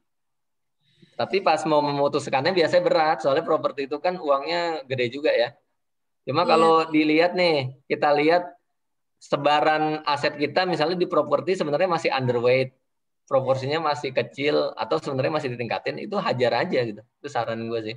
Apalagi lokasinya udah bagus ya, kita udah yakin lah, ini udah perempatan gitu, atau kalau apartemen ya dekat pusat keramaian. Kalau properti yang disewain itu intinya harus ada pusat keramaian. Entah itu mall, entah itu rumah sakit, entah itu universitas. Kalau udah ada itu insya Allah sih ada yang nyewa sih. Gitu. Iya, kalau properti kan sekarang banyak yang ini ya, Sir. Yang turun ya, karena COVID. Itu loh. Ah, iya benar. Jadi nggak pakai cicil ke bank gitu tuh kan. Tapi sekarang developer udah menyediakan kayak semacam ya itu cicilan langsung ke developer gitu kan ya. Kalau mau lebih advance lagi sebenarnya ada industri Bunda Ika, kalau mau memang lu suka properti gitu ya, ada yang namanya REITs. Yang nanti mungkin bisa di real estate, gue lupa, investment link with fund gitu. Jadi basically nggak invest ke si apartemen yang satu-satu, tapi sebenarnya ke developer property. Which is kalau misalnya invest ke Sinarmas punya REITs, nanti semua propertinya Sinarmas yang mereka bangun, nanti Bunda Ika akan dapat gain dari situ. Jadi nggak kayak individual apartemen. Tapi memang itu jadi nggak bisa ditinggalin apartemennya. So it's basically kayak saham gitu ya. Iya, itu mirip-mirip saham sih. Yeah. Jadi cuma kita punya persentase kepemilikan gitu di portfolionya si Sinarmas. Iya, si REITs itu. Tapi kalau emang properti ya, kalau individual investor kayak kita emang lebih suka properti itu yang benar-benar dalam genggaman kita sih, kalau pengalaman ya. Ya gitu emang. Kita landlordnya beneran gitu loh. Istilahnya landlord beneran. Kalau ada orang nyewa, ya udah nyewanya ke kita. Kalau REITs itu ya emang kalau milenial mungkin arahnya ke situ ya. Mereka kan udah macam-macam instrumen keuangan. Oke. Sorry ini mau ngingat waktu. Next question-nya ada dari Dr. Rina. Kalau dia nanya kira-kira berapa persen dari pendapatan idealnya buat investasi? Bapak Yaser. Mungkin kalau boleh dikasih best practices juga kali ya. Kalau lu sendiri kayak gimana? How many percentage did you put? Ini ngomong praktisnya aja kan? Iya, praktisnya aja. Karena kan kalau individual investor kayak kita kan kita juga yang udah males ngitung-ngitung pakai rumus-rumus ya. Paling gampang sih ya paling gampang nih ya. Tiru yang tadi deh, yang kisah kebun kurma. Tapi kalau nggak merasa berat. Jadi ibaratnya kalau kita dapat gaji ya, kita dapat gaji, ini udah dikurangin biaya-biaya ya. Belum, sorry. Udah net. Misalnya dapat gaji, ya sepertiganya langsung dipotong buat investasi, gitu. Kan tinggal 2/3. Ya udah 2/3 itu buat nafkah sama buat sedekah. Kalau ngerasa berat dari 2/3 itu sepertiganya sedekah, ya diatur aja gitu kan. Kita juga sedekah jangan memberatkan kita kan. Tapi sedekah itu perlu loh. Karena banyak kisah orang sedekah itu malah tambah banyak hartanya gitu. Bukannya berkurang. Dan itu udah dijamin loh. Beneran. Kita kalau rajin sedekah, itu nggak berkurang. Hitungan dunia berkurang. Cuma dia malah makin mudah. Jadi bisa jadi dia kalau kerjaan ya lebih cepat promosi. Nggak terduga-duga aja. Tahu-tahu dia dapat tempat yang enak. Iya, benar. Jadi kalau tadi Bu Dokter mau paling gampang ya tadi yang kisah kebun kurma itu aja benchmarknya. Tapi kalau mau nggak sepertiga main ya bagi aja 1/4. Kalau itu saran gue ya. Kalau sendiri berapa? Kalau sendiri kayak gimana? Kalau gue sekarang ya kalau nggak 1/3 1/4 buat langsung gue potong buat investasi. Setelah dikurangi biaya hidup? Atau lu potong enggak, dulu? Ini enggak karena biaya hidup itu masuk ke nafkah tadi. Jadi memang ada posnya sendiri. Iya, langsung. Jadi sepertiga dari ini lu buat. Iya, atau 1/4. Potongnya di awal ya, jangan pas terima penghasilan itu. Jadi contohnya nih enggak gaji nih, contoh lain ya. Kita misalnya punya apartemen kita sewain ya. Dapat penghasilan contohnya berapa ya? Setahun misalnya 60 juta misalnya. Ini contoh aja biar gampang. Ya langsung bagi 3 aja. 20 juta diinvestasiin lagi. Ya investasinya entah buat beli emas atau ya nanti dikumpulin buat beli apartemen lagi. 20-nya buat sedekah. Ini yang sekali lagi yang berani ya nyedekahin sedekah 1/3. 20-nya ya buat ini keluarga gitu. Ya gitu aja paling mudah itu. Kalau buat investasi, sorry nih gue sekalian nanya, Bu Rina maaf ya, gue sekalian nanya. Kalau instrumen investasinya apa biasanya yang paling lu banyak pakai? Si Apung jadi ngorek. Kalau gue jam 9.23. Ya kalau di terus terang gue itu suka yang simpel-simpel ya, yang sederhana ya. Jadi gue kalau diversifikasi saat ini yang gue jalanin, pertama basket gue tuh nggak banyak gitu, karena susah mantaunya. Jadi basket gue tuh pertama properti, kedua basket gue tuh saham, ketiga ya uang cash. Nah terus terang gue nggak ada deposito karena gue kan mulai berusaha kan jauh dari riba ya, insya Allah bisa terus. Ya terus yang deposito bagi hasil juga belum gue jajaki sih, jadi ya itu aja. Cuma 3 itu aja basket gue. Terus terang cuma 3 basketnya, saham, properti sama uang cash. Oke. Bu Dokter Rina apakah menjawab? Masih ada nggak? Iya masih ada. Udah, makasih Pak Yasser. Iya, Ibu Dokter.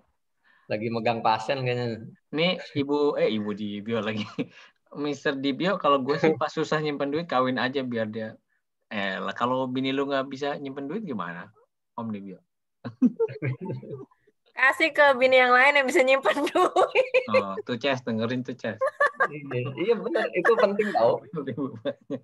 Kalau Om Dibio mau ekspansi, pilih-pilih yang ini juga, yang bisa ngelola duit. Kalau enggak kayak Kiwi. Udah. Oke. Terus apalagi ada lagi nggak ya mau nanya? Nih kayaknya Bapak Baso Borak mau nanya. Ahitio. Kalau Ahitio sih sebagian besar dalam bentuk kendaraan dia, aku yakin. Satu showroom nih dia yang punya. Ini ada yang dua orang yang jarang muncul loh. Maksudnya Ardi sama Ayas, ada yang mau ditanyain? Specifically? Jarang ada dua ini. Ya, Sir, paling mau nanya ini sih tentang yang tadi basketnya ya. Saya kan ada saham ya. Kalau memang mau jadi jenis sahamnya apa? Kalau misalnya ternyata memang itu niatan mungkin mau less of riba gitu. Boleh tahu nggak apa saham yang biasa? Jadi pertama gini nih. Jadi kan sebenarnya ya kita punya basket nih ya. Basket itu bisa juga ada cabangnya gitu. Jadi contohnya kita punya basket properti. Sebenarnya dalam properti itu ada basket-basketnya juga kan. Karena properti dalam basket kita bisa ada apartemen, bisa ada rumah tapak ya istilahnya. Bisa juga tanah kan. Tapi sekali lagi selama kita bisa maintain itu oke aja. Jangan sampai punya basket dan cabangnya kita udah nggak kepegang, jangan. Nah mengenai saham. Jadi saham ini kan banyak perdebatan ya. Ada orang yang benar-benar langsung bilang, itu buat spekulasi, ya benar kan? Nggak boleh punya saham. Ada juga ya lihat dulu tujuannya. Karena orang pegang saham, itu bisa buat trading. Trading itu dia jual beli saham aja. Itu kayak barang dagangan gitu. Dia bisa beli pagi ini, sore bisa langsung dijual. Atau cuma dalam beberapa hari. Ada juga yang emang buat invest. Saham itu kan bukti kepemilikan di perusahaan. Bukti kita ini megang kepemilikan di perusahaan kan sebesar modal itu jumlah lembar sahamnya. Nah kalau orang yang mempunyai yang emang tujuannya mau memiliki perusahaan itu ya nggak apa-apa kan nggak apa-apa punya bisnis. Tapi sekali lagi nih emang kalau saham itu ya sekali lagi kalau orang mau bebas riba ya ini kita ngomongin riba. Kalau mau bebas 100% sepenuhnya itu emang agak susah sih kalau menurut gue ya. Let's say gini saham aja contohnya saham itu ada loh klasifikasi saham syariah. Jadi ada bursa efek syariah. Mereka ngeluarin list saham apa aja yang menurut mereka itu sesuai syariah gitu. Ada 30 lah. Nah, pernah ada kasus. Ini contohnya Astra Internasional ya. ASII. Itu kan dia banyak bisnisnya nih. Ada bisnis jual mobil. Ada bisnis juga perkebunan kan. Astra Agro Lestari. Ada juga dia bisnis multi finance. Nah, jadi waktu kapan tuh kemarin baru deh. Jadi tuh proporsi yang multi finance itu naik gitu di Astra. Jadi pendapatannya multi finance yang mostly kan leasing kan ada ribanya ya. Sorry itu saya nih. Naik. Nah, sampai dipandang oleh yang Dewan Syariah itu wah ini udah kegedean nih di Astra. Porsi pendapatan dari finance-nya terlalu gede. Astra itu dikeluarin dari list saham syariah. Ada juga kayak gitu. Balik lagi ya kalau misalnya Ayas mau beli saham. Ya kalau emang benar-benar mau sepenuhnya ya emang cari perusahaan yang kalau di list misalnya dia nggak pernah keluar gitu loh. Itu bisa di googling kok. Googling aja list saham syariah. Ada 30-an. Tiap 3 bulan atau 6 bulan ngeluarin tuh. Tapi itu ya, yang Dow Jones Islamic itu bukan sih? Ini yang di Indonesia ya. Kalau Dow Jones, jadi kalau saham, nih gue nyaranin aja ya. Kalau mau saham di Indonesia aja, nggak perlu kita mikir invest saham yang di luar negeri. Karena gini, itu kolam ikan kita nggak ngerti gitu. Kalau kolam ikannya masih di Indonesia, kita kan tahu nih ekonomi Indonesia itu lagi gimana kan. Kita juga bisa lihat real di lapangan kan, pergerakan ekonomi. Itu kita lebih ngerti barangnya. Kadang orang ada juga yang gue mau diversifikasi, dia sahamnya ke luar negeri, ya dia bingung juga gitu, karena dia nggak dapat feel-nya. Kalau saran gue ya, apalagi pemula ya, awal-awal yang di dalam negeri aja gitu. Dan tadi lihat aja list sahamnya di ada sih kalau mau tambahin mungkin di Indonesia ada namanya Islamic Syariah Index gitu. Islamic itu ya betul itu. Islamic Stock Syariah Index. Jakarta Islamic Index. Jakarta Islamic Index. Ya itu benar itu maksudnya. Ada itu. Jadi bisa dicek. Jadi di IDX itu ada satu tab lagi gitu kayak buat Islamic Syariah Jakarta Islamic Index. Di situ ada 45 company yang listed dianggap sesuai dengan hukum Islam. Tapi itu tadi yang si Yasser bilang. Kadang ada yang dikeluarin, kadang ada yang dimasukin. Gitu. Jadi ini pesan aja teman-teman ya, bagi yang tertarik saham, saya cuma pesan nih, sebelum ini mengeksekusi, pertama, kalau saran saya, jangan pilih yang trading, jadi value investor aja, jangan jadi trader. Karena kita nggak punya banyak waktu untuk ngamatin, kecuali teman-teman bisa sepanjang hari. Kedua, kalau mau investasi saham, itu siap-siap harus sport jantung gitu. Karena harganya itu bisa fluktuatif banget gitu. Jadi kalau teman-teman patokannya cuma market price, itu bisa, itu saya bisa gila juga gitu. Kemarin uang gue 50 juta, sekarang tinggal 25 juta kalau saham gue dijual. Tapi kalau teman-teman jadi value investor kan memperhatikannya value. Ya udah nggak apa-apalah, lagi COVID, ntar juga naik, ya naik. Jadi gitu aja. Dan harus riset dulu ya, harus didalami dulu. Jangan cuma ikut euforia gitu, mau invest saham gitu. Kalau mau, sebenarnya kan dulu Apung minta bahasnya saham ya, Bung? Enggak, gue nggak minta. Oh, gaya loh. Itu mungkin next lah, kapan-kapan kalau kita punya ada waktu. Oke, apakah itu menjawab, Ayas? Iya, sip, thank you. Makasih. Dari yang lain ada apa? Ini udah 9.30, tapi kalau mau melanjut, Ardi mau nanya nih kayaknya nih. Gue ada satu pertanyaan, Sir. Kalau misalnya portfolio kita cash tapi di beda denominasi atau di beda negara, itu lo view lo gimana? Apakah itu part of diversifikasi atau enggak? Oh iya, jadi invest di mata uang asing ya. Currency ya. Iya. Kalau beda negara ya itu udah part of diversifikasi gitu. Karena tiap negara kan kondisi ekonominya berbeda. Jadi ada juga nih orang yang dia lebih senang diversifikasi itu mata uang. Jadi dia punya US dollar, dia punya pound sterling. Malah temen gue nyuruh gue gini, Sir, lu pasang ini aja Genius. Karena bisa transaksi mata uang asing lewat handphone kan. Genius. Jadi gue ngeliat sendiri sih di handphonenya itu dia, gue lagi mau beli dolar, dia beli aja. Dan dia kalau keluar negeri transaksi nanti bisa ditarik dari Genius. Jadi itu iya, itu udah part of diversification. Meskipun basketnya sama ya, uang cash ya. Iya. Basketnya cash. Soalnya ya di basket itu bisa ada sub basket lagi gitu. Gitu. Oke. Bisa juga. Thank you Om Ardi. Ada lagi teman-teman? Nih, biasa pertanyaan. Wah, Tio ya? Bahasa borak. Gue takut. Apa? Lu di mana sih, suaranya mana? Di luar, aku di dalam. Oh iya. Lama. Gak kedengeran, men. Ahi, suaranya gak kedengeran, Ahi. Ahi bon cabe gak kedengeran. Tapi ada juga yang naik nih, yang geser nih. Iya? Kira apa yang cocok dalam saat yang kondisi apa yang cocoknya untuk Moderator. Kayak denger gue juga. Pertanyaannya apaan? Gue diketik aja. Gue ketik. Kedengeran suaranya? Kagak. Kedengeran nggak? Ada. Atau kita lanjutkan di WAG aja kali, Ahi. Susah banget. Nggak apa-apa, Ahi. Apaan, Ahi? Menarik lah. Mukanya kagak kelihatan, suaranya kagak kedengeran. Mukanya nggak kelihatan, suaranya nggak kedengeran.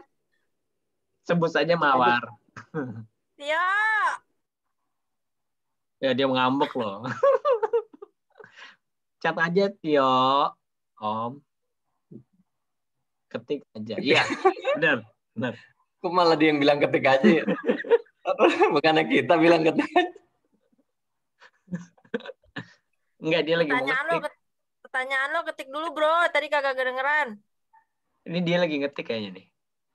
Atau dia nyuruh kita yang ngetik pertanyaannya dia. Om Tio ngambek sih. Enggak, Ser. Lo bikin dulu jawabannya, nanti Tio bikin pertanyaannya. Dibalik justru. Udah tuh, usaha atau investasi apa yang cocok di saat kondisi pandemi sekarang ini? Buruan, ada 935. Distributor Genose. Ini susah banget sih. Susah banget ya jawabnya gitu. Karena ya emang banyak sektor yang turun. Tapi kalau menurut gue sih, gue juga bingung jawabnya. Cuma berhubung basket gue yang pas pandemi ini ya, yang bisa dieksekusi itu ya saham. Jadi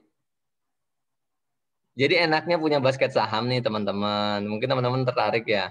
Next. Jadi pertama teman-teman bisa lihat perusahaan kan. Nah teman-teman tuh bisa riset sendiri. Kira-kira perusahaan apa yang pas pandemi yang harganya lagi turun, tapi setelah pandemi akan naik gitu. Ya udah beli itu aja. Tapi kalau ditanya usaha, terus terang gue nggak punya usaha sih Om Tio. Gue juga mau sebenarnya, waktu itu gue udah nanya-nanya ke TM tuh. TM kan jualan itu tuh di Topet. Banyak jualan ya. Kalau gue lihat ya, teman-teman gue yang punya jualan-jualan retail gitu, ternyata semasa pandemi ini tetap ada loh. Tapi harus pinter nyari barangnya, barang apa yang mau dijual tuh kan. Kayak kurma ya. Sorry tuh saya nih, kurma itu laku banget loh, kurma. Jualan kurma via Topet laku banget. Retail itu sebenarnya hidup. Jadi emang semasa pandemi ini kadang itu beritanya tuh lebih bombastis sih. Jadi kayak pandemi, ekonomi turun. Tapi sebenarnya ekonomi itu masih bergerak. Kalau teman-teman keluar nih jalan ya, masih banyak yang beli ketoprak atau enggak, cek aja deh. Masih banyak yang beli makanan enggak gitu kan. Nah kalau masih ada, masih rame gitu ya pagi-pagi orang beli nasi uduk sebenarnya. Terus juga aktivitas masyarakat tuh bergerak. Masih ada yang beli sayur gitu kan. Itu sebenarnya ekonomi masih bergerak. Tapi terus terang Om Tio kalau ditanya itu, gue juga belum bisa ngasih jawaban sekarang. Bisnis yang... Jawaban paling benar dari Ika tuh. Apaan? Jawaban dari paling benar pada dari Ika tuh, berniaga sama Allah katanya. Ya sedekah berarti. Iya. Kayaknya Om Tio udah tahu jawabannya kalau sedekah. Kan? Oh. Oke, ini udah jam 9.37. Ya udah. Kayaknya ada lagi yang mau diobrolkan atau kita sudahi sampai di sini pertemuan kita hari ini? Ya udah nyambung. Udah pada mama tuh, udah pada dipanggilin anak-anaknya kali. Cuma pesan terakhir nih sama mama ya. Jadi duit itu digunain sebijak mungkin. Udah itu aja lah. Sebijaksana mungkin ya. Udah itu pesan gua. Oke. Closing statement ya? Closing statement. Ini recording ya, gimana? Tadi udah. Tadi closing statement ya. Iya. Yang ya udah kan udah digunain bijak. Ya udah kalau gitu semuanya. Saya kembalikan ke Mimin, Wati kalau kayak gitu. Terima kasih. Udah, kau yang mulai, kau yang mengakhiri lah. Oh, kayak familiar ya. Thank you. Ya udah, makasih semuanya. Dadah. Assalamualaikum. Thank you guys. Waalaikumsalam warahmatullahi wabarakatuh. Bye Nisa, bye Rina. Banyak ya semua sharingnya. Dadah. Video, bye-bye. Makasih sharingnya. Bye. Makasih ya semuanya. Sehat-sehat selalu. Bye.